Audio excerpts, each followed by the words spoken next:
రాష్ట్రానికి పెట్టుబడులు తరలి వస్తున్నాయంటూ ముఖ్యమంత్రి అంకెల గారడీ చేస్తున్నారని వైకాపా నేత బుగ్గన రాజేంద్రనాథ్ రెడ్డి విమర్శించారు. రాష్ట్ర వృద్ధి రేటు, పారిశ్రామిక రంగం అభివృద్ధి మందగించినప్పటికీ అవాస్తవాలు చెబుతున్నారని ఆక్షేపించారు. పెద్ద సంఖ్యలో ఉపాధి అవకాశాలు వస్తున్నాయని చెబుతున్నప్పటికీ వాస్తవ పరిస్థితి భిన్నంగా ఉందన్నారు.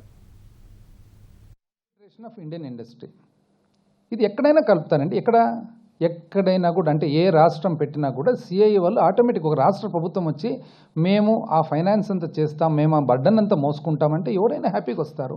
ఇది ఇంచుమించు వచ్చిన ప్రతి రాష్ట్రంలో కూడా ఇదే బెస్ట్ రాష్ట్రం అంటారు.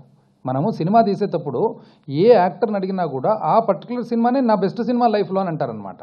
మళ్ళీ ఇంకో సినిమా వస్తే నా బెస్ట్ సినిమా లైఫ్లో అంటారు.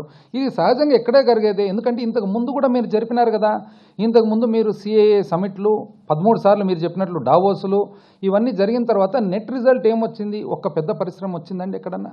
నాకు తెలిసి పెద్ద పరిశ్రమ అయితే ఎక్కడికి రాలేదు. కానీ మీరు మొమెంటోలుగా ఇచ్చిన సిల్వర్ చార్మినార్ బొమ్మలు, హైదరాబాద్ బిర్యానీ మాత్రం చాలా పాపులర్ అయిందని మాత్రం హైదరాబాద్ తరఫున ఆ మార్కెటింగ్ అయితే చేయగలిగినారని మాత్రం ఖచ్చితంగా చెప్పగలుగుతాం.